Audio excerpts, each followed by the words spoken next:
the other night. I mean, it was just a softball interview. So you would like to see her do more interviews, challenged more? I don't know. I can't believe the whole thing is happening. We had a man in there that should have never been in there. They kept him in a basement. They used COVID. They cheated, but they used COVID to cheat. They cheated without COVID too. But you had somebody in there, and now we have a woman that is not. I mean, she couldn't do an interview. This was a really soft interview. This is an interview where they're given a multiple choice questions, multiple guess. I call it multiple guess. And I don't think she did well. I think she did very poorly. How do you think you'll do in the debate coming up? It's in a few days. So I've done a lot of debating, only as a politician. I never debated. My first debate was the Rosie O'Donnell debate, right? The famous Rosie O'Donnell debate, The Answer. But I've done well with debates. I mean, I became president. Then the second time I got millions more votes than I got the first time. So I was told if I got 63 million, which is what I got the first time, you would win. You can't not win. And I got millions of more votes than that and lost by a whisker.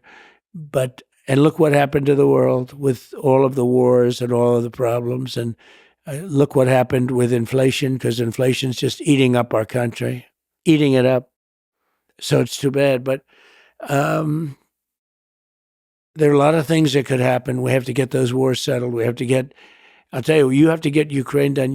That could end up in a third world war. So could the Middle East. So could the Middle East. So maybe let's talk about what it takes to negotiate with somebody like Putin or Zelensky.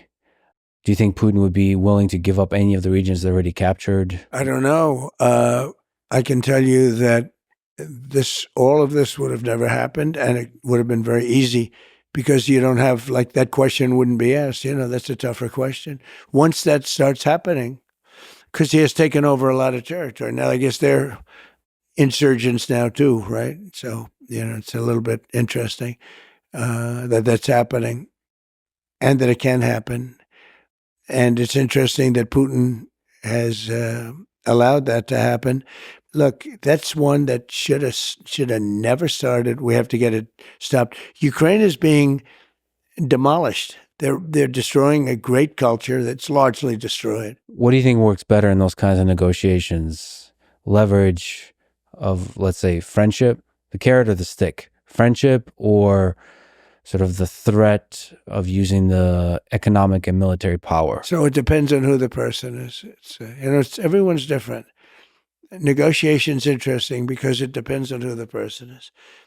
And then you have to guess or know through certain knowledge which is, more important, the carrot or the stick.